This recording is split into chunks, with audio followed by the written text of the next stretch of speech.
We out on a deer hunt, guys. If you look very closely, you can see about 10 deer or more. Let's see. They're getting outrageous. Go get him, boy. Go get him. Come on. Come on. Go get them deer. We can't go in the field because some ladies up there with food. Look at me lying. They on them. They're hunting. Milan done hit that hill.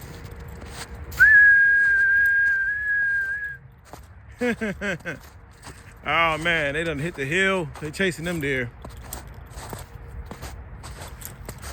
They're all over in the woods running. Y'all can't see it. Everywhere. Whole flocks. Hopefully I ain't let the dogs get too far ahead of me. They're everywhere, guys. Y'all can't see them. But we gotta find the dogs now. But normally Corsos can't get too far. But you know what? Milan has gotten loose in these woods once before. But they don't do that to me. Look at that. Deer hunting.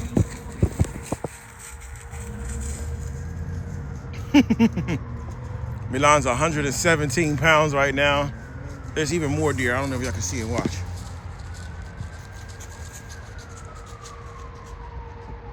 Look at that. It's like 50 deer over here almost. It's not the greatest thing to do with your Corsos, have them running up and down hills. It is, but it ain't. Damn, more deer. Look at this shit. Look at it. It's like I'm in Montana some damn where. Hundreds of deer. Look at Mufasa down there.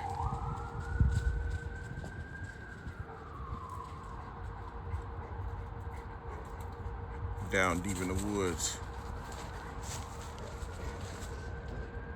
Trying to get some of those chicken bones out. So yeah, guys, they're in hunting mode right now, or as hunting as a Cane Corso can be. Like, I mean, come on, let's get real. How much hunting can your 200 pound dog do?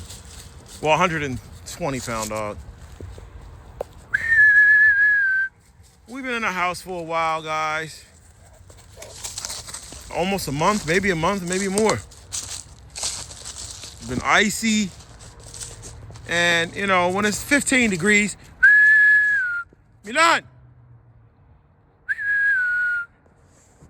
See, I got, you know, I don't have to do much for Milan to come back because she already just spooked out.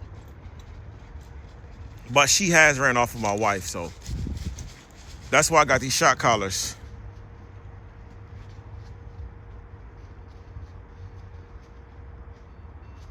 Come here, boy. I got him on one. Now, I ain't gonna have to shock him. All I gotta do is beep him. All I gotta do is hit the beep. And he's gonna come back. But they bared with me during the freezing cold. I mean, it was 15 degrees, 17 degrees. You know, it was cold. Come on, boy. And there's probably some frisbee golfers in the woods right now. And that's when we'll have a problem because Mufasa will definitely run up on them and circle them. But I got him on beat.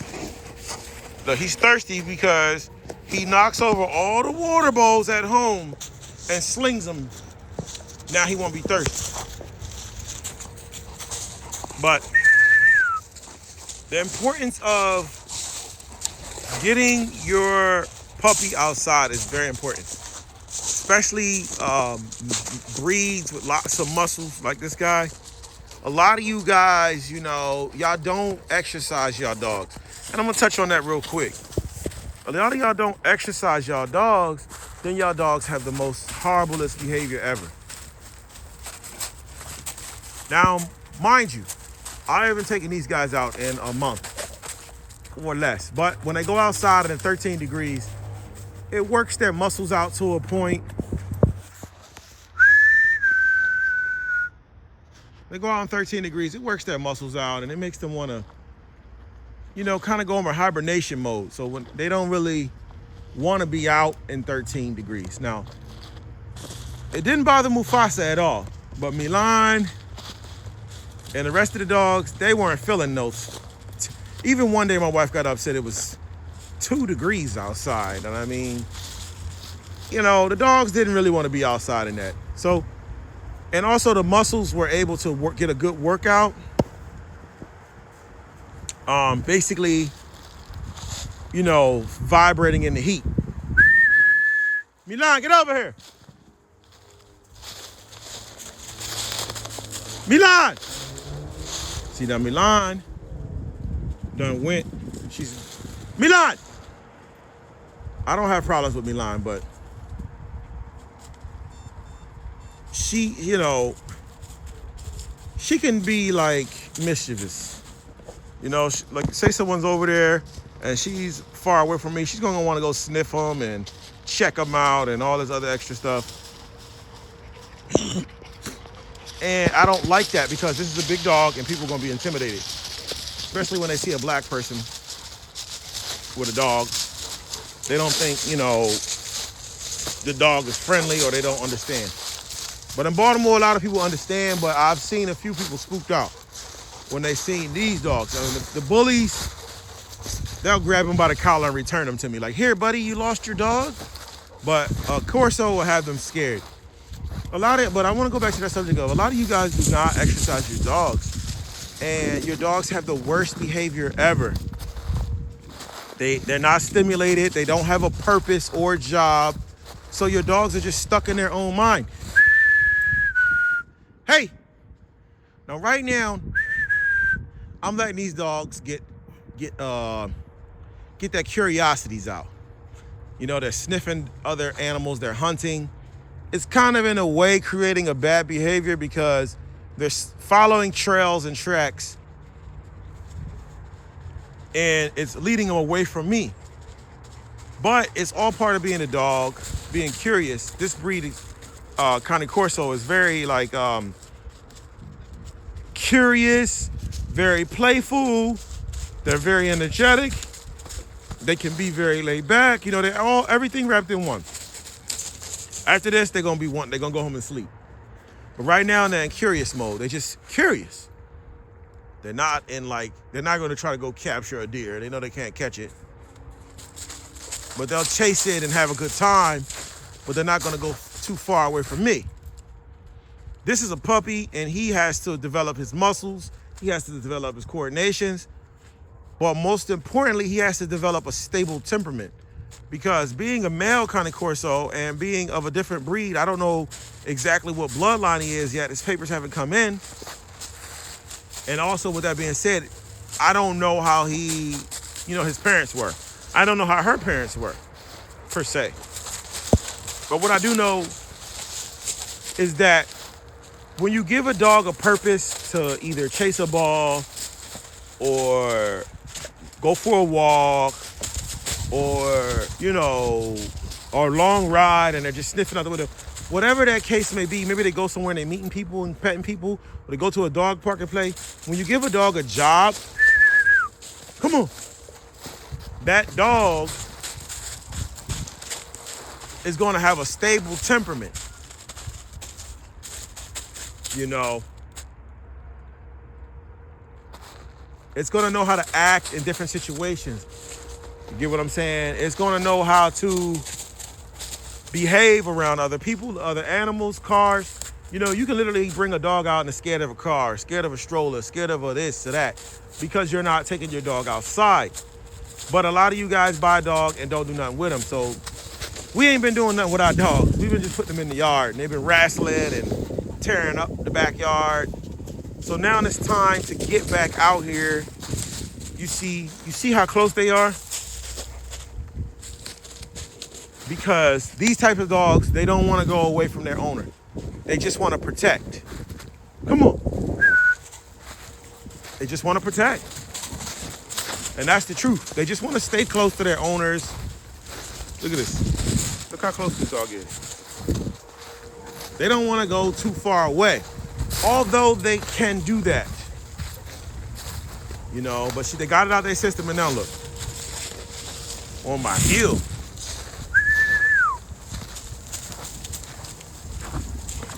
And that's what taking your dogs out does. It gives them a stable temperament and also develops their muscles. I'm trying to get them to get a good run in, but it's a lady with some damn poodles in the field. And I already know, Milan will be friends with those poodles, but this guy right here will be a little testy. We gotta get him, Mufasa, to really be as social as possible. Because when he's done growing, he's gonna be, not 100% sure. It's a possibility he could be a runt, or not even like a runt, but like a smaller dog, but I doubt it. I seriously doubt it. Because he's already taller than Milan. You know, he's 95 pounds. I could easily have had him 120 pounds, 130 or something ridiculous. But that's a lot of weight to put on a dog. So we just want to have him under control and stable, because he's going to end up 150 to 75 pounds. And at that weight, you want him to be as stable as possible. You don't want him to be super energetic. See how he got that energy? You don't want him to be super aggressive. You don't want him to be scared of loud noises as you hear the motorcycles and shit going off and everything. One thing we're gonna have the biggest, baddest Cane Corso around. His dad was definitely the biggest Cane Corso I ever seen. I think actually his dad might have been the biggest dog I ever seen. I mean, it's pretty big. I love his playful spirit. And you know, we're giving him an opportunity to be a dog. We're gonna try to go up to this field, guys. I'm gonna cut this off. Hey, stop eating that rabbit poo. Look at him, long legs. But as you can see, we don't have to do no test on the hip and the joint and the blah, blah, blah, and the elbow and the blah, blah, blah. We take these dogs out and we test them in real life.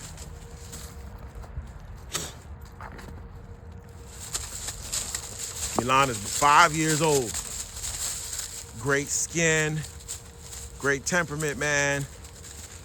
Hopefully we get some of these puppies out of here, out of Milan, and put them into some places where we can try to work off of Milan, because I'm not really too interested in having 3 Corsos without the space, man, because these are some big dogs.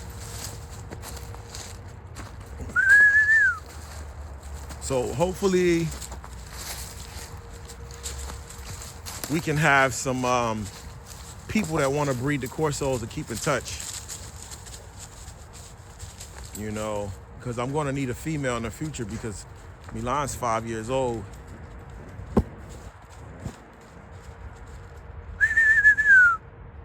She ain't going to be around forever. He's only had 1 litter. So it's a big, large litter too. 11 puppies.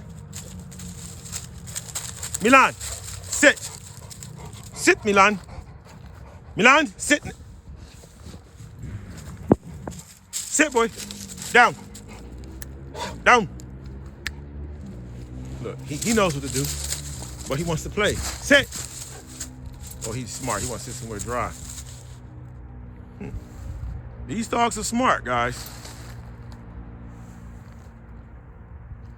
Come on. All right, let me put these guys on a leash and see if these dang on poodles is up in the field.